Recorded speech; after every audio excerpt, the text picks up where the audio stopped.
Welcome back, everybody, and thanks for joining us again. I'm the Mindjaker, and I have a burning question that's even more important than Mormons asking God, who farted? That question, who doesn't love the Ninja Turtles? And what better form of love is there than fan fiction? With the Shellheads partying since the 1980s, at this point there is a healthy girth of said fiction. Some of it's good, some of it is not, and some of it is filled with so much angsty turtle dork, you immediately become jealous of the illiterate.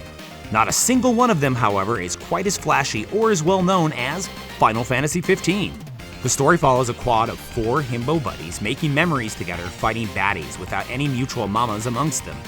Everybody's enjoying living comfortably within the safety of their isolated home base until one fateful day, some gunmetal gaijin de-dads them into instant battle orphans. Before you can say, hold the anchovies on my choco burger, the boys bust up some speedy double pits to chesty and pile inside their slick as shit whip to make for some serious ass smashing.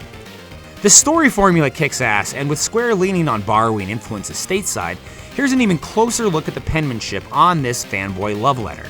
We got our mopey blue captain sword person who suffers from terminal wet blanket syndrome, but gets the run with scissors because he's a narc. Then there's the mature purple nerd stick person who drinks liquid serenity and doesn't even burp loud, but gets to drive because he's the only one who washes his hands after toilet.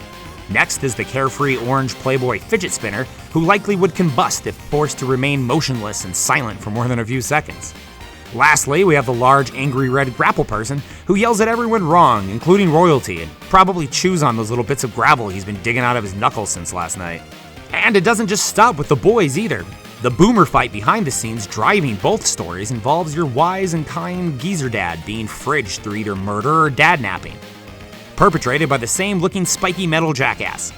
We've also got their unhinged and not getting invited to anyone's parties twice support homies hanging out on the sidelines to help with the heinous onslaught of henchmen.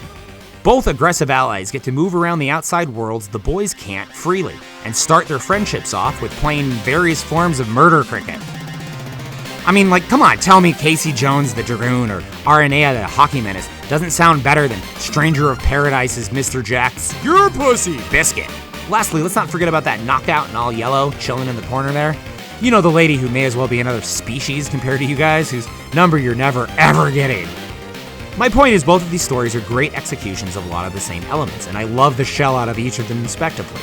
If you've never checked out either or both of them, I would absolutely admonish you to do so. Thanks for listening, and you have a good night.